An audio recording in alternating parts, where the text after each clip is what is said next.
Hey, everybody, and welcome to another Lead Stories podcast. I'm Steph Williams. And I'm Jo Saxton, and this is Lead Stories Live. Speak up. Okay, friends, it is good to be with you again. This is the second week of our Lead Stories Live podcast. That means there are people in the room. I'm going to get them to say hi again. Say hi, everybody. Hi. And I'm sure you're all saying hi back. We feel great about this.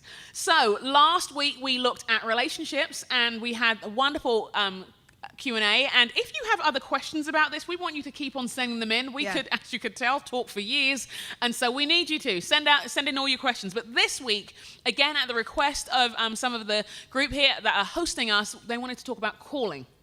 I wanted to talk about calling, and it's one of those topics I feel particularly passionate about because, who was it? I can't remember. Was it Mark Twain? Someone's two most important days of your life: day you're born and the day you find out what you're born for. And that might not be Mark Twain at all. Sorry if I got that wrong, but it's not me who said it. But it is true that it's really important for us to find out what we're here for. You know, as believers, we know that we've been invited into the renewal of all things. And so we wanted to have some time to get deep down and involved in the questions we may have, in the clarity we may need. And we hope that the questions serve not just the people in the room, but anybody listening too. Yeah. So that's my bit. That's your bit. Yeah, so we lovely. have a couple questions that people had given to us ahead of time, and then the people in the room will be able to come up and we can hear their lovely voices, and they can ask some questions. So the first question is just simply, how do you define calling? This person was just kind of saying, it feels like people use that word differently, and we're not totally sure what they mean when they say, this is my calling. You know, because it could be when you're eating a really good, like, double chocolate cake. Not you, because you don't like chocolate. I'm sorry. I always bring that up. It tastes like sick. It does not taste like horrible. sick. It's so weird. Okay. Whatever. People who don't like chocolate can chat with Joe about that later and have your little We're a small group. anti-chocolate party. But, you know, like, I'm so called to this right now. This is amazing. But we can use it lightly. There's this idea of calling that just feels a little ambiguous. So let's define what we mean by that before we jump into the conversation more deeply. You want to start? Yeah, not really, but I'm here now. When I think of calling, I think on a broad stroke, a sense of purpose. What are we here for? What's the contribution we're going to make to the renewal of all things? God talks about in the Bible about making all things new. We know that we're commissioned. We see that in Matthew chapter 28. We hear in Acts chapter 1 that we're witnesses. And we read in 1 Corinthians 12, like I mentioned last week, that we're part of a body and we have different contributions to make. When I think of calling, I'm like, what's our contribution to the world in which we're in the time in which we're in our part in history? Yes, good. I think when I think about the concept of calling, I kind of think of it on two different levels. I think about the calling that we might have that feels like our life purpose, kind of the quote from Mark Twain or whoever it was. This idea of like the purpose you were born for, that bigger picture, the way you're talking about it. But I also think about the fact that we, I think, collectively believe in a God who is moving around us all the time. Yeah. And that God is inviting us into things all the time. Essentially, God is calling us on a daily basis to participate in what God is doing around us in our everyday spaces. I think it's a mistake to reserve calling for the concept of our vocation and our paid job, or even just the thing that you do that takes the most of your time, because some people would say my calling is this activity that I participate in. Yeah. That is part of your calling for sure, but I think God is calling us every day to be a part of different things. We might not even know the situation or the circumstance or the current events that might happen in any given day in which a response from us is a part of what we are called to do as people who follow Jesus. And I think there's a sense of our calling is what we see in places like Micah 6:8, to do justice and love mercy and walk humbly with God, that's our everyday calling, but that there's specifics within that if we're paying attention, God will make clear to us and isn't trying to hide from us on a daily basis. But sometimes we're so obsessed with the bigger question about what's my calling for this whole season or for my life that we actually miss the everyday calling that happens right around us in our everyday spaces where we already are, because it might actually be God is asking you to participate with him in something as profound as your second grader coming to a different understanding of God, because that's a huge deal, you know? Yeah. Or God is inviting you into pointing out God's invitation and God's pursuit of a neighbor who seems really distraught, and you just feel this prompting to say, how are you really? and wait till them actually answer. Those are callings as well.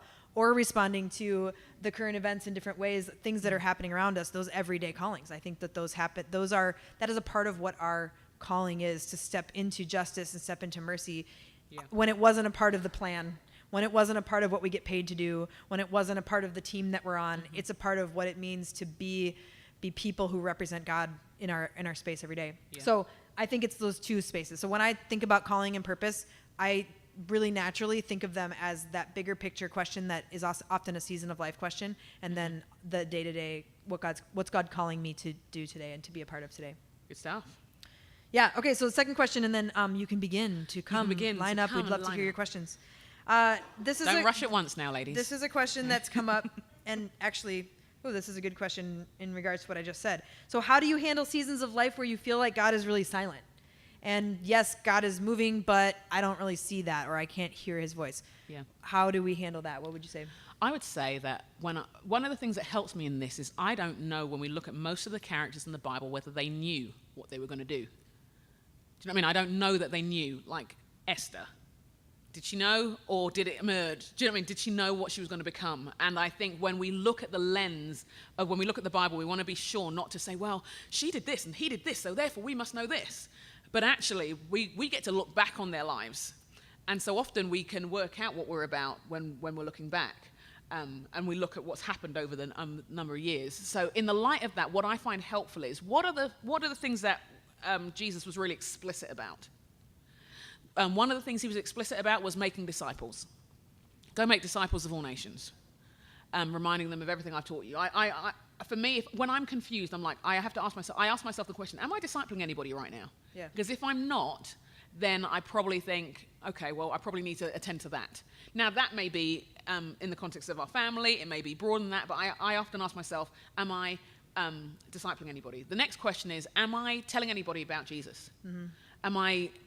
If I'm not in relationship with anybody, whether it's an ongoing long-term relationship, or then I like to say, well, I'm missing it, because I know those are givens. I know those are part of, for all of us, the call for all of us. The other one I'm asking a lot more of now is, am I salt and light? Because Jesus said that was what we were. He didn't say we were called to be. He said we are. Now, salt brings flavor. It's a preservative, stops things from going rotten. And for me, I think of when you sprinkle it in a place, it changes things. When I'm in the room, does it change anything? When I'm in my city, does it change anything? Does being a Christian presence make any difference whatsoever? If not, I might want to think about that. Yeah. Am I being light? Am I illuminating the way to the pathway to God? Am I showing people, not just to people know I'm a Christian, because people may know I'm a Christian and not care. Are they being impacted by seeing light and by tasting salt? Those are the things that I often come back to. I often also come to Jesus I think of it as like his mission statement in, was it Luke 4? Mm-hmm. And he's basically saying, he reads the scroll from Isaiah, right? And he's basically saying, I've come to bring provision, healing, justice, mercy, and undeserved favor. And those are things that we should be about and can be about, even when it's hazy how to do that specifically.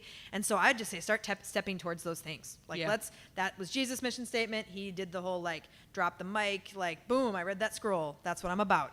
And then he just did it.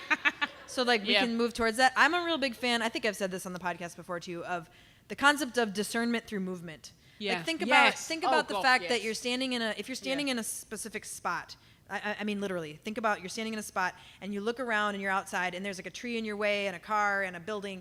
If you move to another location, you're going to have a very different vantage point, aren't you? You're going to see a bunch of things you did not see when you were standing in the other spot because the tree was blocking you and the building and the car.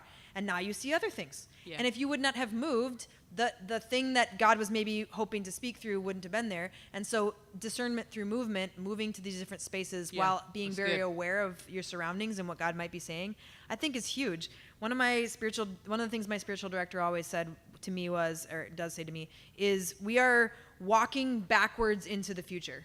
So to your point of we're looking at the stories of these biblical characters, and they're making sense of it because it already happened. It's, hindsight bias, as people would say. But we're walking backwards into the future, meaning in a lot of ways we see what God's doing because of something that either just happened, like yesterday I felt like God was saying something to me, right? Or a minute ago, or a year ago, or look at this pattern from the last 5 years that I didn't notice until now. We're looking back over our life to see the patterns in which God is communicating to us. It's okay if his voice doesn't seem loud in the moment, because perhaps looking backwards, and I know that seems scary, the idea of walking backwards into the future because you can't see what's ahead of you. Yeah. But that's what's real. And we're looking at what God has done and trusting that God has our back as we move into the future, God's preferred future for each of us. So I don't want to minimize those seasons of God feeling silent, or people have used phrases like a dark night of the soul, where it just feels like God's very distant. That is real. That is something worth bringing other people into and praying for you for and all that kind of stuff. But sometimes it just kind of feels like fuzzy, right? Just hazy. And that's part of the kind of already but not yet part of life. Like the kingdom is coming around us in glimpses, but it's not fully here. So it's like a veil, right? Like it's a little fuzzy. Yeah. And someday we'll see with our eyes wide open. But right now, our best bet is to try to do the best we can to take one step at a time towards what God might be I think one inviting of the us. surest ways to not fulfill your calling is to be paralyzed by fear. You know what I mean? To do nothing. And I think I know there have been definitely chapters in my life when I've been so afraid of getting it wrong that I don't do anything at all. Because it's easier, in my mind, it's easier to I don't want to make a mistake. I don't want to let God down. I don't want to disappoint him. I don't want to hurt the cause. So I'm just going to stay here.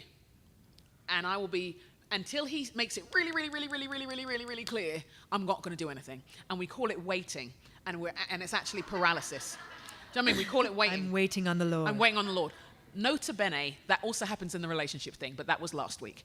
But just waiting on the Lord. I'm waiting on the Lord. I'm just by not paralyzed by doing fear. anything. Did I say that out loud? Yes, I did. And I think sometimes with the calling stuff, we can do that. It's like, I'm just going to wait. Fine, have a season. Give yourself an end date and then do something. Yeah. Try something. Your Father is cheering you on, not cracking a whip. Yes, it is always an invitation and not a demand. I think that's an important distinction. Yeah. All right, are we ready for our first question from the group? Come on up. Questions. Come on up. I am usually talking back to you in my car. That's where I listen. So this is fantastic to actually speak to you in person. Ooh. I have 2 questions. Okay. So as a follow-up to what you were just saying about fear and changing your direction of where you're standing, what do you do when you feel like you're standing at the bank and the river, what God is doing, is rushing by, and how do you step in?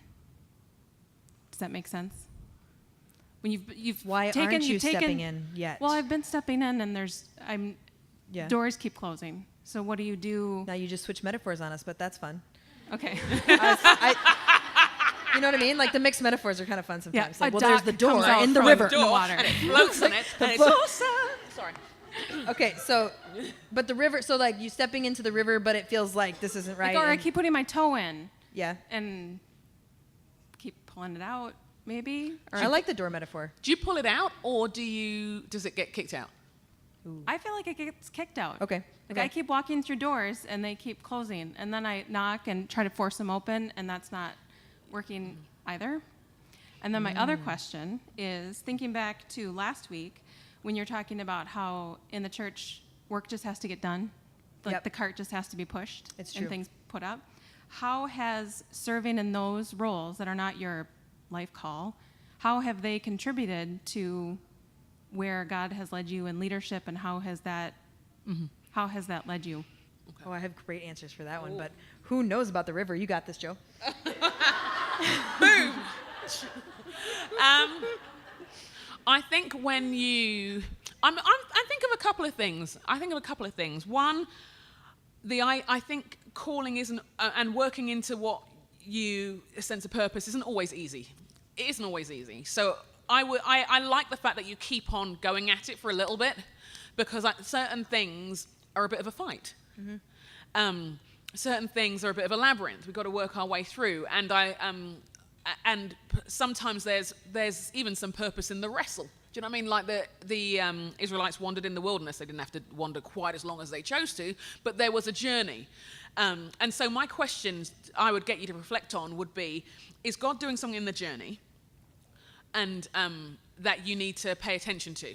Is there something in the frustration? Is there something, is it your perception that that you're needing to attend to in some way? Is God just saying, come on, it's still worth it, keep on going after it, don't let disappointment hold you back? We have to ask ourselves those questions. The other question I would ask, though, is, because there have been times when I'm like, I'm really called to this, and the Lord's like, no, not really, kid, but I've really wanted it. Yeah. I've really wanted it. I've really wanted to do that thing or be that person or be in that place. And so I've had to have moments where I've said, God, do I need to surrender this? Is this a not yet? I mean, we see it in the Bible where, like with David and Solomon, he's going to build a temple and God says, not yet and not you, kid. That's the thing. And he had the dream, he had the idea, he had the design, but it wasn't his. So my question would be, is God saying not yet and not you? Or either of those? Or is he saying persevere? And when I get into that place, I give myself a time frame, because I am quite persistent on something I want. And so I have to know when I will hold on, and I'm holding on for you, Jesus. And he's like, no, you're holding on for you, kid. But I could hold on too long. So I'd ask you to think of that.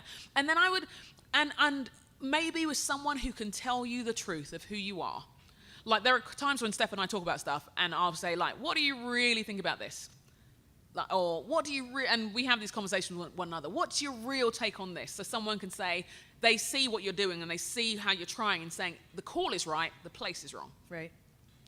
That's going to happen, but not in that place. So you either go with that place or you find another way of doing this thing. And that might be something to process. I don't know if this is exactly for you or not, but as Joe was talking, I had this picture of how rivers most of the time have multiple rivers that are flowing into a bigger river.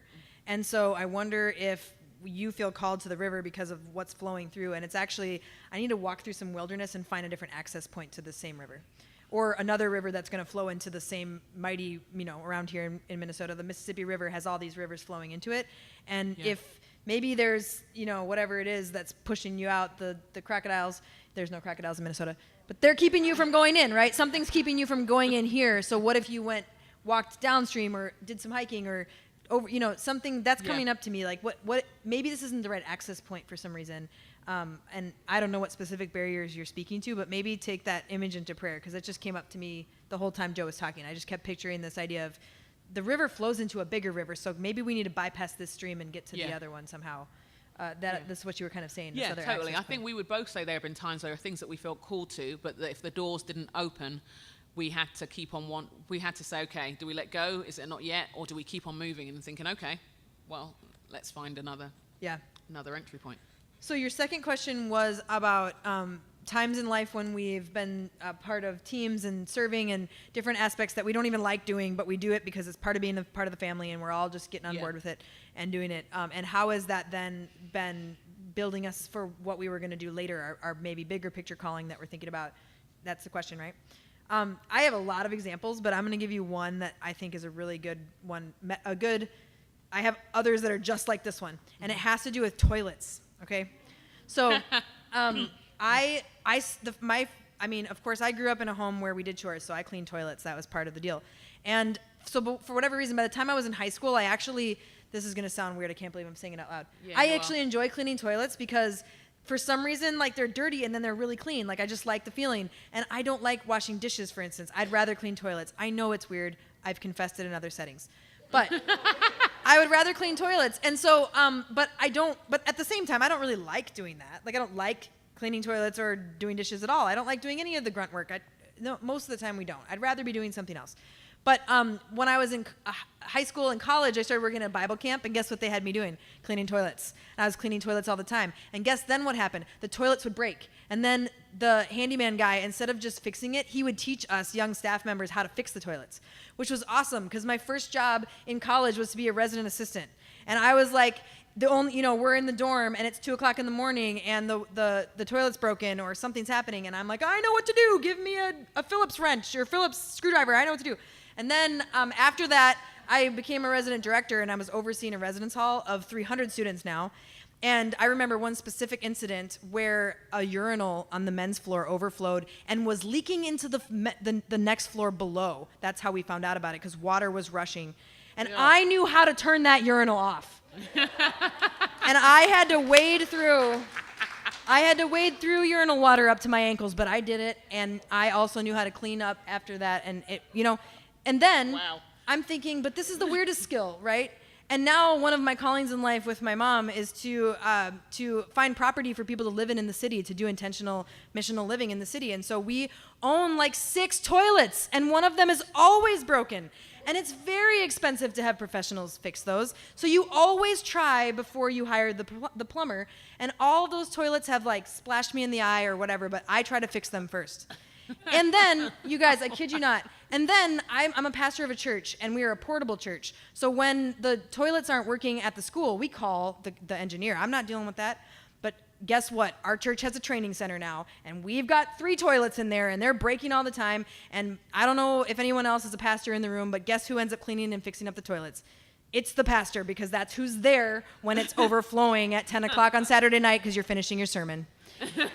And you know how to fix it. And God has I know it seems silly, but God has constantly reminded me through the toilets how the things that you don't really want to do are so necessary in every space. And how if God would have told me when I was a 11th grader cleaning the Covenant Pines Bible camp toilets, you're going to need this in your calling. Like, that would have just been ridiculous. I receive. Yeah. Right, it doesn't make any sense. Don't want that one in a worship time, do you? Right. And I think God has specifically put these types of crises, toilet ones, in my life, in every calling, quote unquote, in every season, to remind me of why I need to do the things I don't really want to do and why it's worth it. Because God's always building your capacity for things. So the toilet is silly, but think about how the things that are hard in our lives now, how has anybody grown in capacity? When you really think about how you grow in capacity, sometimes it's learning new skills. Sometimes it's reading a book. It's mostly going through really hard things. And then you realize, okay, I'm still here. I can do that again. And then you go through other hard things. And all of a sudden, if you choose to, your capacity is growing to be able to handle different things. And when your capacity is there, God's like, all right, you're ready for this next thing. Oh, you're growing in more capacity? Okay, you're ready for this next thing. So the toilets are kind of a symbol to me of what it looks like to have that same kind of capacity growing spiritually, emotionally, intellectually, and also in toilet cleaningly and fixing. Does that metaphor make sense? It's nice to have actual people here. It's actually very clear in our minds now. We can't unhear what we've heard. Yeah. But thank you. I see what you mean. All right. Next question. Hi, my name's Kelsey. Hi, Kelsey. Hi, Kelsey. Hello. And along the terms of where we listen, I'm one who listens while I clean or run because those are pretty much the only things I'm doing if I'm not working or sleeping. So, All right. Which brings me into my question. As far as calling goes, I feel like I understand on a broader scale what I'm called to in life. But when it comes to more specific things, I am one who sometimes jokes that, Jesus came to give us life to the full, or to bring that opportunity to us that, oh yeah, my schedule's really full. I figured it out. No, but I think my question is just, I tend to be one of those people who has a lot of different ideas and things that I'm passionate about and excited about, and I see all of these things as opportunities and potentials, but I guess how do you discern which of those to pursue, or which of those is more important, or which to step towards? Because I think it might be Shauna Nyquist's book. She talks about like the hard work is actually choosing what you're not going to do. Yeah. And so, Totally. I guess, how do I do that? I guess, what would you Good question. advise? I got to decompress the toilet thing, so go ahead.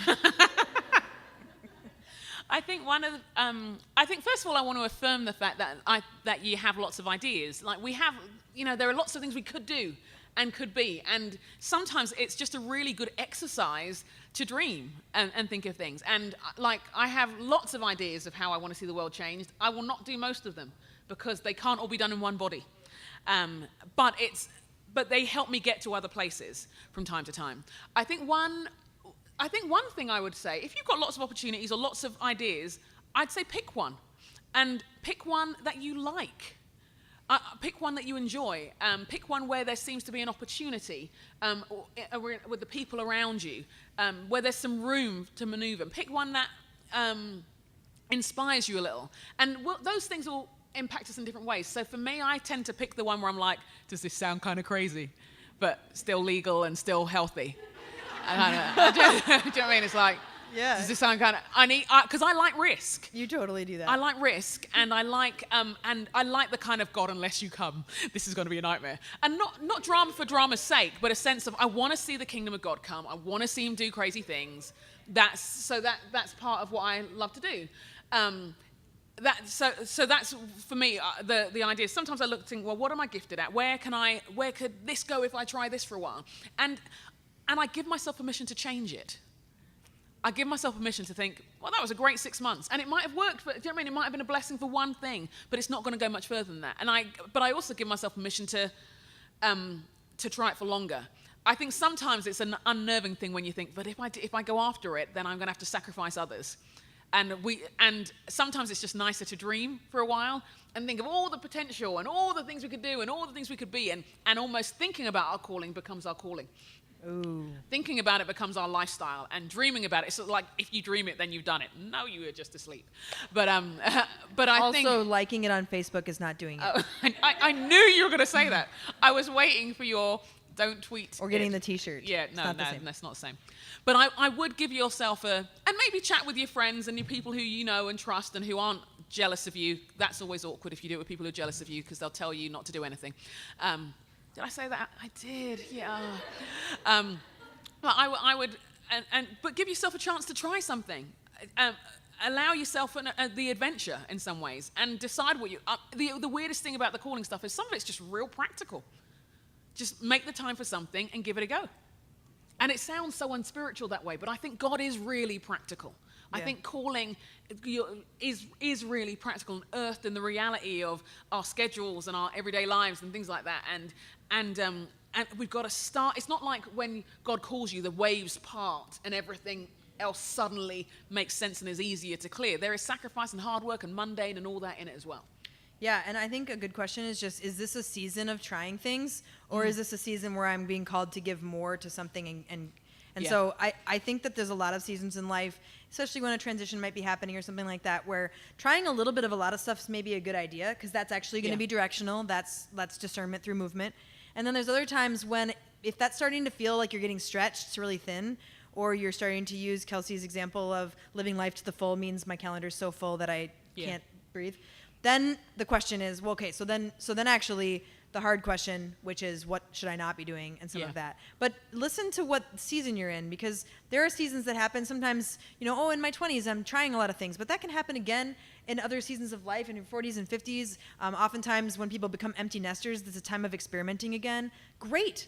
But listen to what season that is, and ask other people around you. I get what you're saying about the people who are jealous, but I think having a discernment team in life is a really important thing. Yeah. You don't have to be weird about it and tell them, like, you're my discernment team. But there's... Especially with that tone of voice. That's Yeah, kind right. of frightening. Keep it frightening. Keep it Yeah, normal. don't do that. I actually do tell people that they're my discernment team, but... I was about to tell you that as well. Yeah, right. But you don't have to. But just, like, think in your mind, who are the 5 people, who are the 4 people whose opinion I really care about? And ask them questions like, when do you see me most alive? When I'm talking about this, what what are you hearing? What sounds like when you hear me talking about it or you watch me, I seem the most depleted when I'm a part of that. Yeah. And that takes some risk because you're opening up your life to these other people. They're sometimes thinking these things anyway, so let's ask them. Finally. Right. Okay, you really want to know, because that when you do that, yeah, right. you're a weird person. You do not seem healthy. Yeah. But I think that's really helpful. I Yeah. think that can actually be really helpful to get some good. feedback. And chances are those 5 people will have some themes to what they say, but they might be different, and that's okay too. So a discernment team, and then just paying attention to what season that is that you're in. Because it might be that God's saying it's time to jump all the way in the river. It might be times that God's saying experiment. I love the word experiment, because that's what helps us let ourselves off the hook for it has to be something that goes A, B, and C. Yeah. An experiment has an unknown outcome. That's what an experiment is. And so you try something and see what happens, and if it doesn't feel right, then that's directional, isn't it? If it does feel right, and there's a lot of things that feel right, that's when you need to bring in some more opinions and help you kind of narrow it down, I think. Now, this is just a gut thing, just as Steph was talking, and I was just thinking of the education system and how, you have all these subjects and you learn all these things, and, I look at my kids and their sports and musical instruments, and it's just like, at some point you narrow things down. At some point, maturity may require a certain narrowing it down. Like, I mean, when I say maturity, my kids aren't going to do everything forever. Right now, they're exploring and they're young, and we're working out what they're good at and what things they love. But as they get older, certain things will pass and certain things will emerge. And I remember there was a moment, and this is partly because of the nature of my personality, and I like lots of ideas, where the grown-up thing was to commit to something. Yeah. The grown-up thing was not to be, do you say jack of all trades here? Yeah, we say that. And master of none? Yep. Yeah, okay. Because England and America, not the same language. I think sometimes the whole idea of putting your finger in lots of pies, doing lots of things, feels like you're doing lots of things, but we're actually not getting deep enough in our skill set and deep enough to actually make the impact. Sometimes we feel like if we're touching lots of things, we're making a big impact, when actually often we're making less of an impact because we're like a butterfly just fluttering, not actually settling anywhere on anything. And so I would encourage us that for some of us, like you were saying, there comes a point where it's important to begin to narrow it down. And there may be, for some of us, a little bit of grief in that. Yeah. Because to say yes to certain things may mean saying no to something else. And saying, when I was younger, I used to lead worship, and I was speaking as well, and there came a point where I wasn't going to do both. Right. Because unless I wanted to live at church all day, and unless I was never ever going to be investing in anybody else's gifts, and so I was like, well, I could do this or I could do this. And I remember I'd love to tell you that the Lord gave me an angelic visitation and said, this is the one you're going to do. But I remember I was literally like, I could sing in the bathroom. Yeah. I'm going to preach then. That was it. That was my discernment process. It was very spiritual. That was it. I know. Spiritual. It's slightly terrifying when you think about it. But that was it. It was like, I can always sing in the bathroom. It's going to be a bit weird preaching in the bathroom. I think I'm going to invest in preaching. That was it. There we go. Practical. It was practical. All right. Do we have another question? Come on up. Oh, hi. I'm Kelly, and I also would prefer to clean toilets than do the dishes. See? Thank you. Yes. Oh, look, kindred spirit. Right. Yes. Oh, my gosh. This is a moment. Anyway, sorry. Kelly. Hashtag It's toilets wonderful. are It's better wonderful. than... No. For No, people, what we're don't. doing. We Don't can't do this. We're Don't having do it. trouble. Listen to our sister here in Christ. I am short. It is kind of hard to get to the microphone. I'm here with Danielle, and right now we are listening to the podcast while training to run for Team World Vision. So when we're doing our 3-mile runs, we are listening to you and gleaming info from that as well. So thank you for keeping us running, because it's not easy. That's for sure. Wowzers. Cool. As I go along this leadership journey, what I'm starting to end up doing more and more of is mentoring younger women. And while I can conceptually understand that your calling doesn't have to be going to Africa or doing all these other things, your calling can be smaller but yet just as important, it isn't always easy to talk to that or convince someone else that that's true. And so I'd love to hear some of your wisdom, either practical applications or questions to help them ask, to help them understand that their calling doesn't have to be so big. It can be a little bit smaller and still have the same kingdom impact as they're kind of trying to figure out who they are and what they're doing in this world. Yeah, that's great. Yeah, great. You go first. I think that's a really good question. And I this is going to sound a little bit more dramatic than I want it to, but I actually think that the enemy is in that a lot.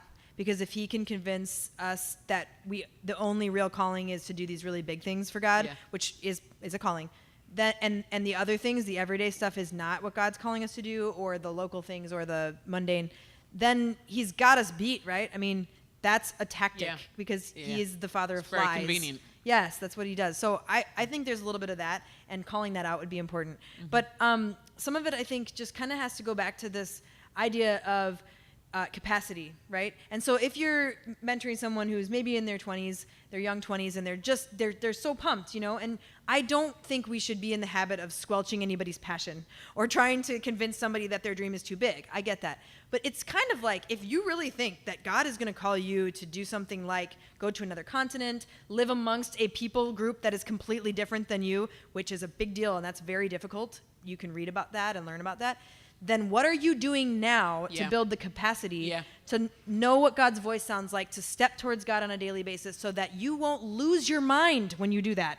Whether that's 2 years from now, 5 years from now, 20 years, or maybe never. But you need to grow in capacity now. And it seems cliche, that whole if you, what you kind of if you do with what God gives you now, then he'll give you something greater, and some of that kind of stuff. And it's not about like a transaction. I think we need to take that away. It's more of about literally you will not be ready for that Yeah. if you do not learn how to be called on a daily basis, to be called into the season that you're in now. You have got to grow those skills. It's like a muscle. It's like running. It's like you're not going to be able to run that marathon if you can't do Yeah. mile 1, mile 2, mile 3, and you don't Yeah. learn the skills of how do you breathe, what's your form, how do you do that. There is not any such thing as somebody who can run a marathon in a healthy way tomorrow if they didn't train, right? So it's just practical, but I actually think that people can get their head around that and can start to realize, oh, if I really feel so called to these things, I should do that. And then other people who might say, it's not really a calling unless it's something big, and I don't really feel called to any big things. The question would be no, or the way I would want to approach it is say, no, you are going to be called to some big things, but you're only going to know about those if you're training, if you're stepping into it, if you're starting to discern what God's voice looks like in the everyday things. And then you'll learn how to not be afraid and how to step with courage and all those kinds of things when you're approaching those things in life. One of the best lessons for me in my 20s on this was because I had this sense of something. But I was still very clueless, and my character was nowhere near ready for any of the things I thought I was wanting to do. But one of the things that was really helpful for me is that I ended up doing this Bible study, and I just felt led by the Lord to do it, to look at all the leaders in the Bible and to look at what their journey was like. And I saw this pattern, how like Joseph has this awesome calling of great responsibility and influence, and then he's sold into slavery, and then he's falsely accused of rape, and then he's forgotten in prison. I'm like, and this season when they have the very opposite of what's been promised. And then you have David, who is anointed king as a teenager, and he's got this great anointing for those of us in those kind of streams. But then he's a fugitive, and then he's on the run from Saul. Do you know what I mean? And all this kind of stuff. Jesus has this great, these prophecies as a baby, and then he's hidden for 30 years. And I found it was really helpful and very instructive of my expectations, because it affirmed where I was headed, but it showed me a pathway. And I would get them to look at some biblical characters and say, what does calling really look like? And actually, I think we are in a kind of cultural era where people somehow, partly, it's your American Idol and all that kind of stuff, partly people assume that there's this moment when you're chosen, selected, and you're amazing. But anybody who's ever looked at those shows even more closely knows that half of those people have been gigging for years in various places anyway. And so I think if there's certain things like that you can, the great thing with you guys in terms of running and stuff is that you've got the perfect metaphor to show them. But I think it's true of every church stream and every denomination has its big thing. You know what I mean? For some people it's the platform of speaking, for some it's the worship leader thing, for some it's the mission field. Everybody has their big thing that people and that people are inspired by and so want to reach towards. So if we can serve them by helping them see some biblical patterns on that, I think it's a good thing. I remember when I was 19 I remember seeing someone speak on a platform and knowing that I would speak on a platform like that one day years ago in the UK, and I remember thinking, and I remember telling my mentor and thinking, okay, what do I do with this? And I'm like, I'm going to be, I don't know, I wasn't like, I'm going to be amazing or anything like that. But I was like, I saw this stage, I'm going to speak on it. What am I going to do? How do I get there next? And she said to me, the great thing about a platform is that it's built on a life. And she said, if you want it, and it's built on a life and a ministry and a service, what does it look like for you to serve? And she never, ever spoke down to the big dream, but she spoke to the process. And I'm thankful to her for that, because there are other situations where people said, I don't believe it, you're faking. That wasn't as helpful. And they both had the same intent. They both wanted me to be realistic and anchored in reality, but one had a way of saying, amazing vision, here's a journey. Another was like, I need to take that dream away from her because it's going to hurt her, kind of thing. Yeah, great. Is there one more question? Final one. Are we there already? Yeah. Golly. Hi, my Hi. name is Michaelia. Hi. I am program director for a youth ministry in North Minneapolis, and a young leader myself. And can you speak to mentorship when it comes to calling and what that looks like, either for young people or for women our age or whatever stage, and how that kind of is in step with like how you fall into that, because some people have mentors and some people have never had mentors. Connecting people with mentors, how important is that? Yeah, That's great. like our dream question. It's like our dream. You gave us our dream question. You go first, Steele. Yeah, no, that's great. I think that, and we've talked about this a little bit on the podcast before, but it's important to be intentional in a few ways when it comes to mentorship. One is to pray for a mentor. I mean, literally, I've seen people pray and fast, and it's amazing who ends up coming into their life. But then secondly, you need to pursue that too. It is, and we said before, like, don't be weird to ask somebody. Maybe get coffee with them first, because you might actually decide after the coffee, I don't actually want this person. Your heroes aren't always your heroes. Right. And also recognize that mentors are not necessarily people who look like you or have done exactly what you've done. And so what you described, what you're doing, being on the north side and doing what you're doing has some very distinct challenges to it. And there are people's voices you need to speak into your life because of the racial tension and the poverty issues that are happening there, the great things that are happening there that nobody seems to notice, and all that kind of stuff, right?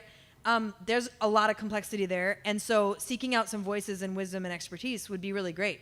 But the best mentor for you might be somebody who's just willing to fast and pray for you and ask God, what should I even ask her next time I meet with her? What should I be pushing her in? What questions the best questions are often what makes the best mentor, really. And so sometimes I think we've got a little bit too narrow of a box of what a mentor looks like for us, because we maybe sense what this bigger calling is, so I need to find somebody who did exactly what I did, when first of all, that's not totally real, and second of all, the wisdom is amongst you, and looking for that and saying, where is that? It might be coming to you, it might be from a person that's not who you'd expect, because there's a box we have in our mind to who this mentor needs to be. They have to be the same gender as me. No, you can just meet in public places. That's okay. They could actually speak into your life. Some people that would be experts in what you're about could be men, obviously. There's a lot of men who have, So how do we open up our minds to what mentorship looks like? Yeah. We've talked also about how mentorship doesn't always have to look one-on-one. It can also look like community and in a group and participating with the life of what somebody's already doing, and not just having coffee, but coming to their shoulder and standing at their shoulder and seeing what they're doing, reading things, podcasts, some of that kind of stuff. Yeah. How do we have a lot of voices and mentors in our life? But then when there is that need for that specific person who's going to walk with us and be constant, that's to me a matter of prayer and perseverance in a lot of ways, often. Yeah, there are a couple of things that come to mind, just as I'm listening and thinking and stuff. I would encourage all of us in the room to be assuming that we should mentor somebody, rather than, and it's a hard one, because some of us are like, I've never been mentored. No one ever invested in me. Yeah. And it's a heartbreaking reality for some of us. And yet, I would still encourage us. When sometimes the best way to learn how to teach someone is to teach somebody. The best way you discover things is by doing it. And I would encourage us, because at some point we have to break this cycle of mentorless leaders again and again and again. We have to do something about that. And rather than assume we know nothing, I keep on being reminded of, it's 80s movie, Karate Kid. The Ralph Macchio version, not the other one. The new one. Honestly. Leave the classics alone. But do not make a Dirty Dancing remake. Nobody wants to see it. Sorry. Somebody might. I lost it then for a moment. Please forgive me. But there's this thing where this whole wax on, wax off, he's being trained without realizing it. And I would say that when I look at this room, and I say this to those who are listening, we don't know the skills we have. I learned how to preach, and particularly in this most recent era, talking to my kids has taught me how to preach. Why? Because I have to communicate clearly. I have to say it in ways which are memorable. I have to make it simple. That's what you do when you preach. I know you don't think you know enough. I know you don't think you've been taught enough. I know you don't feel you read the Bible enough. Well, read it more and then try and communicate to your kid. Trust me, you'll know how to preach. Do you know what I mean? And I'm not trying to make light of preaching and all that kind of stuff. What I'm saying is there are skills that we have that could be deployed. But because we don't see them and we haven't got into the habit of affirming them or affirming them in one another, we don't use them. Yeah. And so I want to encourage everybody to take on mentoring. For those of us who would say, I would love to have someone mentor me or speak, meet with people as one-offs. Serve somebody else's vision. That has been the best thing for mentoring my entire life. serving other people's visions has released me into my own. It's counterintuitive. You may feel like you're going to lose everything you're about, but actually what it does is release you into more. I don't know how it works. I just know it does again and again. The other thing I would say is read. I mean, for you personally, I would say read. I would say pray. The wonders that we have technologically now and the things which are accessible free are unique. They were not there when I was 25. Yeah. Let alone now at 42. They were not there 15 years ago. There are resources. And no, it's not the same, but it is something. And it will sharpen you and it will encourage you. I would say, like you said, in terms of community, if there are people around you that care about leadership too, pray together. It may be you meet once a quarter. It may mean you meet once a month, but sharpen one another. Iron sharpens iron. Take hold of that.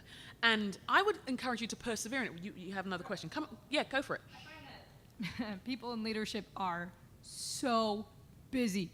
There Yeah. are never enough hours in the day. Like, how do you even coordinate to pray with other leaders? Honestly, like, That's you a No, good can make I think it's real all good. of these meetings, and I've been to these practical meetings question. with other No, it's people good. in leadership, but it's like, okay, either we'll have the same conversation over and over again and not really get anywhere, Yeah. or it's really awesome, but it only happens once because No, we're all busy. because we're all busy. No, I think you hit the nail on the head, and it is something you have to fight for. Honestly, it's something I have to fight for. It's something I have to invest finances in and time in, and drive crazy places and to see the people I want to see. And I think once I realized the battle it was, it kind of made me think, okay, then that's what I'm dealing with. And so what I'd say is that's what you're dealing with. And so it may mean that you get up at 6 and you pray with people on the phone on a conference call. It may mean that you say, look, we have to commit to twice a year meeting up in person, and I'm going to budget towards it. But it's that important because we all know the benefits of investment. We know it makes us flourish. We know it makes us fly. We know it makes us persevere. It holds us up. And I think, like Steph said to the other point, I think this is where the enemy has a field day, because divide and conquer, isolate and alienate. This is it right here. Because we know what it's like to be lonely as leaders. We know what it's like to be burnt out as leaders or on the edge of burnout. We know what it's like to be fearful, insecure about our gifts, second guessing again and again and again and again. And yet we know that even environments like this, even a time like this tonight, suddenly fills your tank in ways you didn't know. Right. And so if we know that's a dynamic, it gives us some insight into the battle at hand. But the struggle's real. I mean, Oh my gosh. the struggle's it's very real. It's ridiculous. And it does. It is end up- ridiculous. It does end up looking like asking people if you can drive them to the airport, or Yeah. figuring out if you can go along with something they're already doing, because that's really refreshing sounding to somebody who's busy. Now, you're also busy. I totally get that. But even to the point of what Joe said about investing in other people and starting to do that, honestly, like for me, one of my first questions now with my limited time, when Yeah. I'm going to invest in somebody, is, well, how many people are they investing in? Because I really want my time to be multiplied at this Yeah. point. So if they're already Yeah. investing in people and stepping into these things intentionally, then I just feel naturally more drawn to investing the limited time I have into them, and to continue to spread that, and to make sure there's a multiplication and not just addition, I guess. I think we should answer 2 questions that just come to my mind, Okay. which is what we do all the time in these podcasts. Talking to the microphone. Talking to the microphone. Yeah, I think we should answer 2 questions. One is, when we mentor people, what do we look for? Yeah. And I think we should say what we do now when we want mentoring. Okay. I don't know why those things came to mind, but they came to mind. Those are our last questions. Those are our last questions, because So- otherwise this podcast goes on All forever. right, go ahead. When I'm mentoring someone, a bit like you, I'm looking at what people are already doing, what they're already leading, and where they're already serving. It doesn't have to be big. They may be raising their kids. Do you know what I mean? They may be raising their children on their own and feel like it's a small thing, but they're in it. They're in it. They're serving already. They're working towards it already. They're taking risks already, because you know that what you're investing is going to go somewhere. You know it's serving them. It's got to serve them, rather, because otherwise read the book. Or Right. do you know what I mean? It's not that I don't want the resources to help someone. I don't mean it like that. It's just that. And so I want to encourage you, as you're looking at mentoring people, look at what are people already doing, Yeah. and who's talking smoke and stuff. Where's and the fruit? Where's the fruit? Where's the fruit? And it can be really small. It can be really, really small. But is it happening? Yeah. Is it concrete? And that's one thing I'm looking for when I'm mentoring someone. And do they really want it? Because often, when people want something, they rearrange their lives for it. Yeah. I mean, they just do. We do that for other things all the time. Yeah, we do. rearrange our We lives do. for things all the I time. rearrange my life for frozen yogurt. I do. I'm thinking of it now. Yep. Do you know what I mean? Thinking of it now. Or my late night Target trip, which is probably going to happen. today. I totally agree with what you said about what I look for. And I think knowing yourself, so when you're thinking about this question of who should I invest in, and it's not, at some point, it's not just whoever asks you, because that's not real. It's No. too many people. Every so often, I have this really weird dream of thinking, putting it on Facebook, who wants a mentor? You know, at the one time you always tell me don't do that. Don't do that. Yeah, I don't. Okay. don't. Sorry. Whoa. Don't do It's that. just a little thing. Because the answer is everybody, right? That's the thing. So but everybody's not actually a good person for me to invest in. No. Okay. So that's sometimes knowing yourself too. So some people are really good at problem solving. I'm really not, actually. I'm a maximizer. I like to see things go from good to great. So if someone's kind of feeling stuck in good Yeah. and really thinks that they could get to great, but they need some accountability and some encouragement and some pep talks, I'm your gal. Yeah, But if you that's got true. this huge problem, let's talk about it, and I will quickly divert you to the other person who's going to be better at that. It's not like I don't want to deal with your thing. I'm not good at that. Yeah. So it's just being a good steward of who I am. It's okay. So other people are better at different aspects, So that's another thing. I'm looking for some things that have to do with who I am as a leader. So I would just encourage you all, what are those things for you? What Yeah. do you have to offer? And some of you, I can feel you saying, I don't have that much to offer. And that's also a lie from It's Satan. a lie. It's a lie from Satan. So you Gates do- of hell talk. You do. Yes. Yeah. Okay, so what was your other The final other question? one was, what do we do when we Oh. want to grow, when we're wanting to, where do we go for mentoring kind of thing? Yeah, definitely. I have financially invested in coaching. It's not an easy thing to do. It is hard to save the extra money for something that feels Yeah. like it's not a need but a want, and it's like, oh, but it's just it's selfish. It's just for me and some of that kind of stuff. But I have felt like, no, I need to save up for this. I need to figure out if my supervisor can match my I'll pay for half of it, or whatever it takes. Like, just try. Yeah. Just try. And if they say no, they say no, and just go for it. I have had to pay for it multiple times because I kind of think that I'm going to get the best thing when I'm in a formal coaching process anyway. And that Yeah. exists, having coaches that coach groups or train people in specific areas. I'm not above paying for it and trying to figure out how to do that. No, you invest in Sometimes you stuff. pay for it by going along with them. I remember following you to Europe and to other parts of the country. Yeah. And she's Yeah. always trying to get me to go to Australia with her, which is just really expensive. So we're all questioning how much I want it. Yeah. And but if been anybody from fun. Australia wants to fly Steph also, let us know. Listen in. But you know what I mean? Like, that is it takes Yeah. time. It's like my vacation hours and my time Yeah. and my money, because I think that standing at Joe's shoulder was worth it, right? So, but those were big prayerful decisions because there's not a lot of expendable Yeah. income, right? So your time might feel like that not very expendable thing. Your money might feel that way. Your pride, because you've asked people and they've said no, and I get that, and that's Yeah. hard. Just keep asking, persevere, pray. Like, this is not, we can't be defeated in this. We have to have a mentality of, we have to keep persevering in this because Yeah. it's important. Yeah, I think for me, I spend a lot of time, like the books I want to read and stuff, I've found really helpful. My husband did an MBA recently, and so I kind of have taken his book load and am digesting those. I ask people, I ask questions, I ask their advice, I ask their insight and stuff, and I'm assuming, I have the assumption that I'm going to be learning for the rest of my life. I'm Yeah. not trying to arrive at something. I'm Yeah. trying to. I think because I was so transformed by mentors when I was younger, that I'm like you. I'm used to go. I travel where I need to go. I pay what I need to pay. I ask what I need to ask. I do not take it personally if it's a no. I just go for it because it's not like you invest this and you get this much back. It's an exponential difference. Right. The difference is life defining. And that's why the stakes are so high, which is why the battle is so hard, but Yep. why the benefits are so great. Wow, that's a good place to end with that. I think so. I would love to hear if there's people listening that would just have other questions. Let's talk more about this at some point on the podcast, because I think it's a really important. I think what I noticed as we were talking is how often we were talking about how this is an area where the enemy's trying to battle. So I think that would be worth pursuing more in future conversations. Yeah. But I think that's all for now. Thank you for being with us, live Thanks for audience. listening. Woo! You guys are awesome, and thank you everybody who's not here. Bye-bye.